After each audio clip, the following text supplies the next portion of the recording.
So if we can pick up where you were telling me about flying, flying the, what kind of helicopter was it? It was a UH-1A Huey gunship made by Bell and Sikorsky, and very slow, cumbersome type of helicopter. They were basically a utility style helicopter, but the helicopters we had there at Da Nang, they were mounted with M60s and 20 cals, and mine just happened to have 60s on it, and I had the nose guns, and I also had what they call an 8.55 rocket launchers.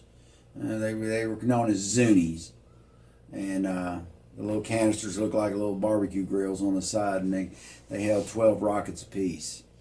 And you get up there and you zoom in. There was no like modern day avionics on these helicopters. It was eyesight. You lined it up and hit that red button on your joystick, and these rockets would shoot out, and they'd streak, and they had a range of about 800 yards. I mean, they were deadly. So the pilot would do that? Yes.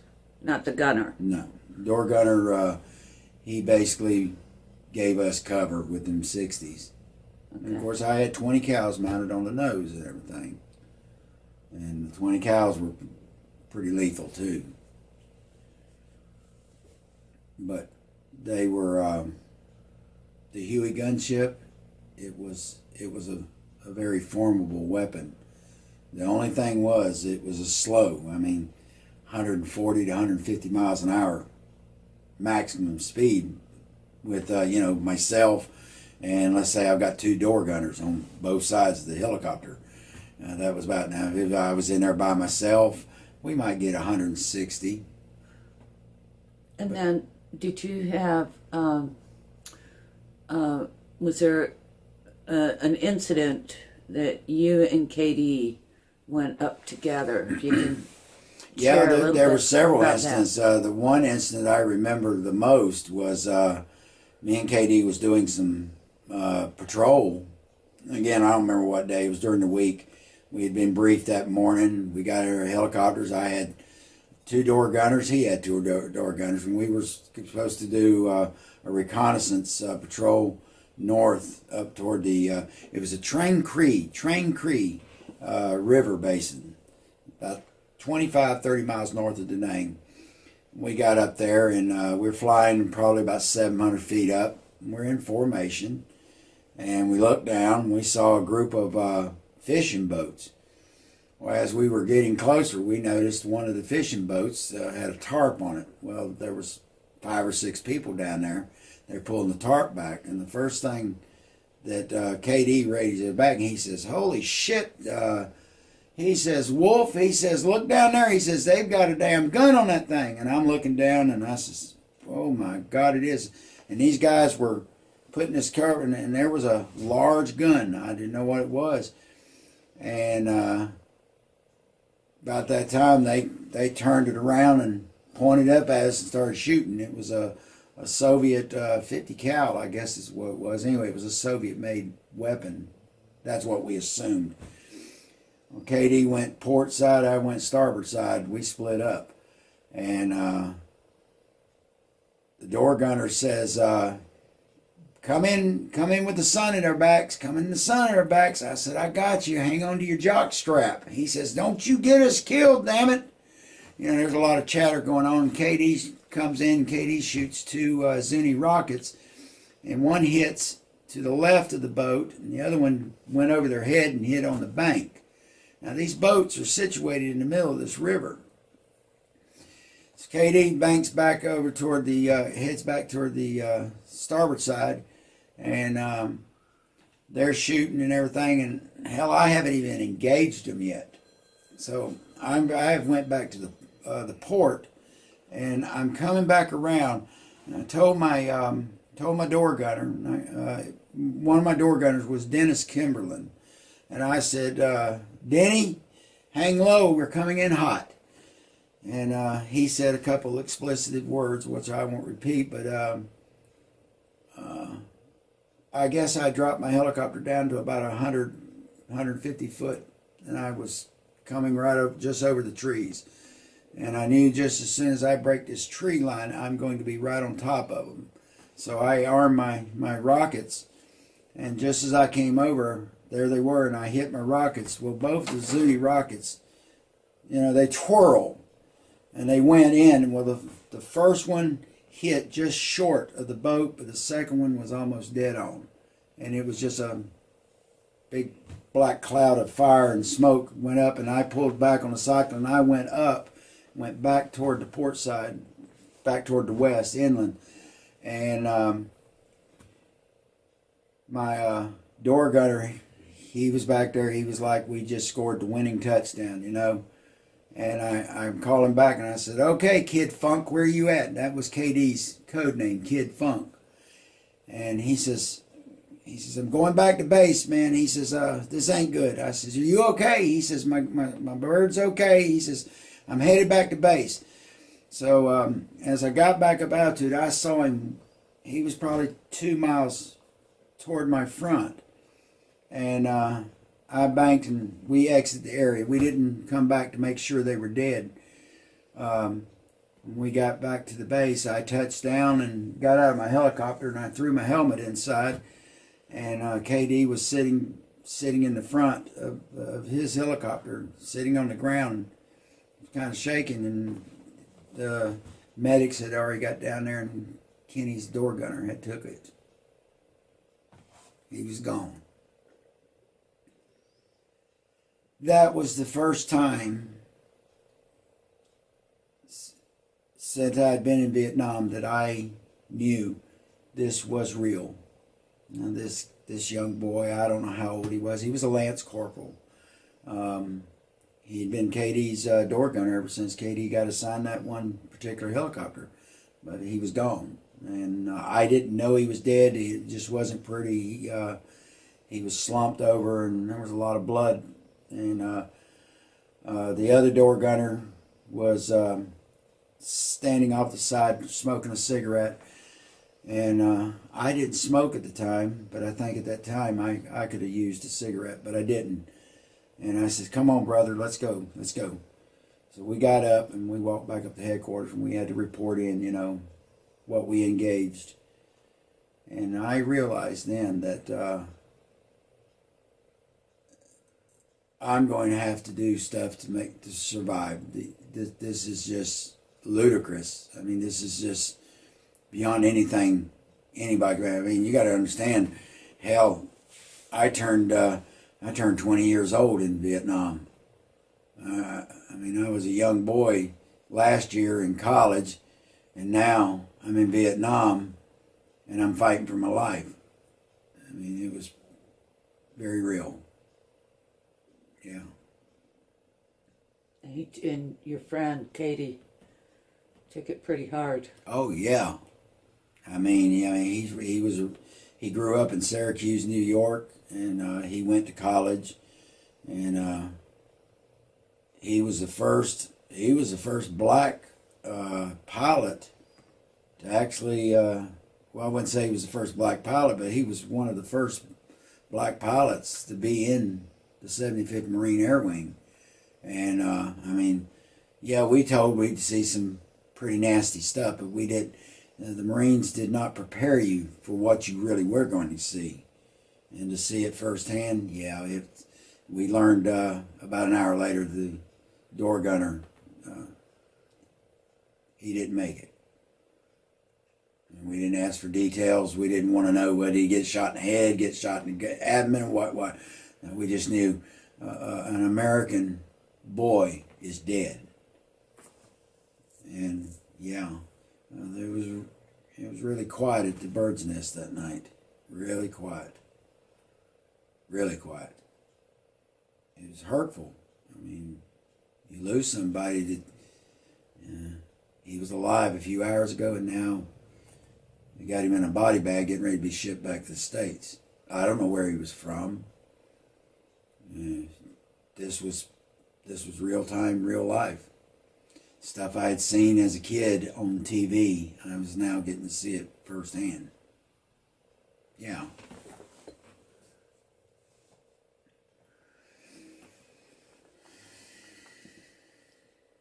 And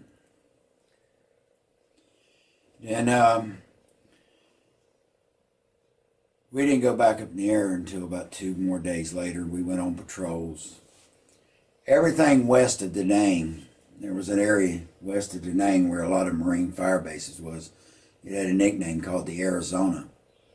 And when you entered the Arizona, it was guaranteed you was going to be shot at and have your ducks in a row, because Charlie was also there, but the NVA, the North Vietnamese Army, was also there. And they were fighting the Marines and the Army bases tooth and nail for just a little bit. And then most of them were coming out of Laos. A lot of these Marine bases were held right on the border of Laos and South Vietnam. And it earned its name as the Arizona very respectively. And we would go in there sometimes, give ground cover for the Chinooks that would bring in, new troops being brought in, others being rotated, bringing water, food, ammunition, stuff like that. And we had to give the ground cover for the CH-46s that would fly in. And we'd get shot at, we'd shoot back. And again, I never did see the enemy up close until, I guess, my first time going into the Arizona. There was, when we were within 10 minutes of the LZ, that's the landing zone, we were told it was hot. In other words, they were under attack. And we flew in, and we saw some NVA soldiers. They were shooting at the Marines up there. They were shooting RPGs. Marines were firing down with machine guns and stuff like that. And remember, there was an open field.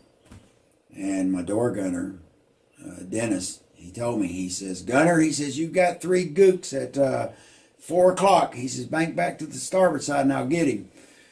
And I looked down and I saw these 3 guys running across this field. And I banked down and I came in and I opened up within 20 cows. And it was just a cloud of dust. And I went right over them, came back in, and you could hear the shots going on. And when I came back around, there was 3 young boys, what was left of them. They didn't make it.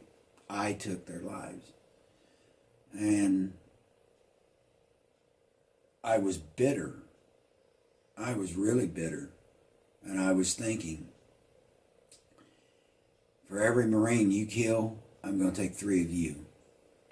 And I don't know how old they were. They might have been 12, 13, 14 years old. But they had weapons. And they were pointing them, getting ready to use them. I stopped them before they used them. And it wasn't pretty.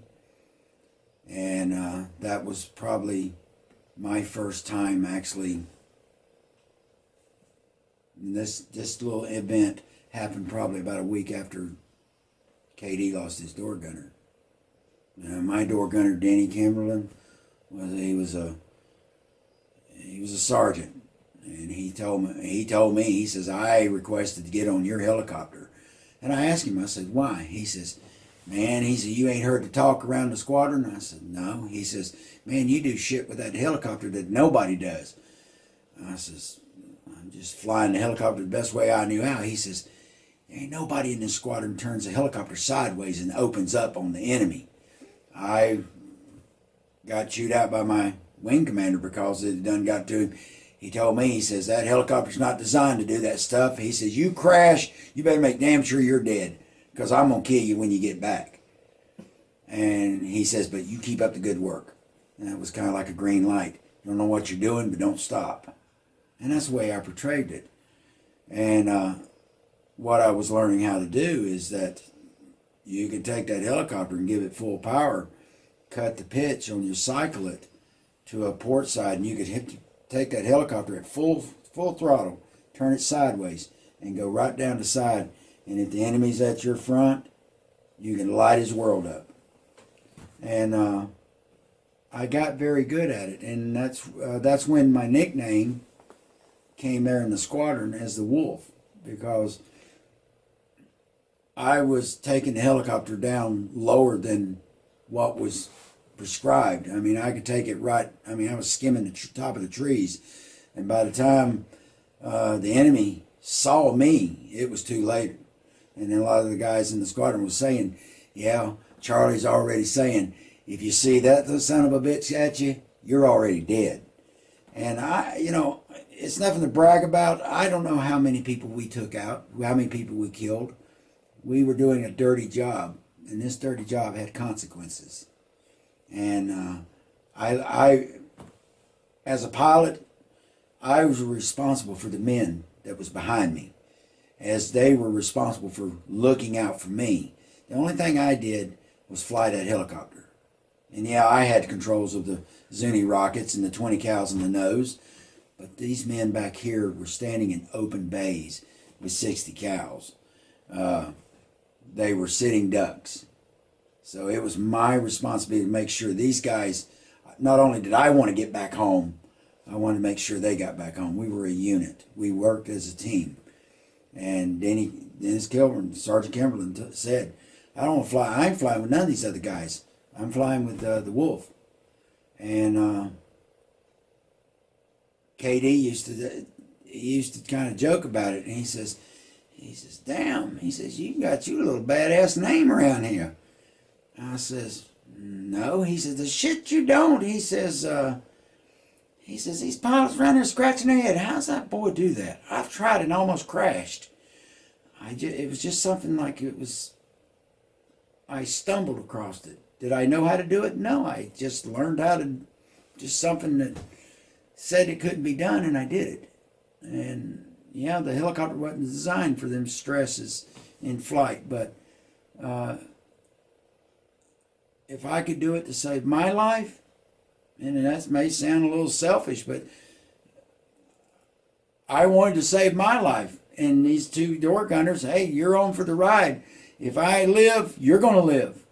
And if you guys take out Charlie, that's a plus for us. We had some kills over there, and the people were starting to talk about us. I mean, not just for me, but I was with the best Marine attack squadron there was, and they had a reputation, and the Viet Cong knew about us. And they knew that if you saw these helicopters with them skull and crossbones on the front, you better have your act together, because these boys don't play. And we didn't play. I mean, like I said, it was a dirty job, and there was consequences if you messed up. You might mess up one time and it'd be your final time. So, coffee's good though. Was coffee good over there? No. I think the oil would have been better. I was thankful for the coffee. I was thankful for the things we were able to do. No. When Major Fox finally found out, the salt and pepper team right there, he says, them boys are kicking some ass. He says, I'm going to start sending them to the Arizona. He says, Charlie already knows about us. He says, they don't know about these two boys. He says, I'm going to send them over there. He says, them boys over there don't play around. And first time going to the Arizona, like I said, we engaged with the enemy. Of course, the enemy was attacking. And my door gunner told me, he said, you got 3 gooks running across the field. I got them. Get me around. And I said, no, I got these. And like I said, when I banked in, they were called out in the open. They made a fatal mistake, and I took advantage of it. And they were a little stunned that here I was. I mean, I was flying probably 50, 70 feet off the ground. They were in an open rice field. And when they turned, had them weapons, and I'm pretty sure they were AK-47s. That's what the enemy had. And when they stopped and turned around, they were starting to do like this, and I opened up with them 20 cals, and it was Katie bar the door. It was over with in just a matter of seconds. I think sometimes that them three, although they were going to try to kill me, they had a family somewhere. You know what I mean? They had a family somewhere and they didn't make it home. It's all in the past now. But that was my first taste of the Arizona. And it had the nickname Arizona for a reason. I don't know how big. Why was it nicknamed Arizona? Well, you remember the old story about the OK Corral in Tombstone, Arizona, gunplay, gunfights. They called it the Arizona because it was the Wild West, and it was on the west side of South Vietnam, and it was wild. You did not want to get shot down in that area. The Viet Cong were very brutal. They had captured some downed pilots over there and basically skin them alive. Cut their genitalia off and stick it in their mouth and hang them from a tree upside down to be found. I never seen anything like that, but I heard the stories. And the men that had been over there on their second or their third tour had told, this is a nasty area. This is the Wild West. You do not want to get shot down in these jungles because you will never make it home. Personally, I thought, why don't we just drop the big bomb and turn it into a glass parking lot? But it was a political war, as everybody knows. And body counts were critical. No major gold was being obtained. No landmass was being conquered. They would take a company of Marines and stick them on a hill and leave them there. Defend this ground. Well, what am I defending? There ain't crap behind me. There ain't crap in front of me. You got these guys coming up here attacking me. That's the only defense I've got to save my own life. And I talked with some of the Marines that had been stationed at some of these fire bases. It was stupid. It was just plain out suicidal. You send 18, 19-year-old men over there to do a job and they come back in a body bag. And how long were you stationed in Vietnam? I was there for just a tad over 6 months. Yeah, I had a very unique incident happened over there with one of the fire bases. And we'll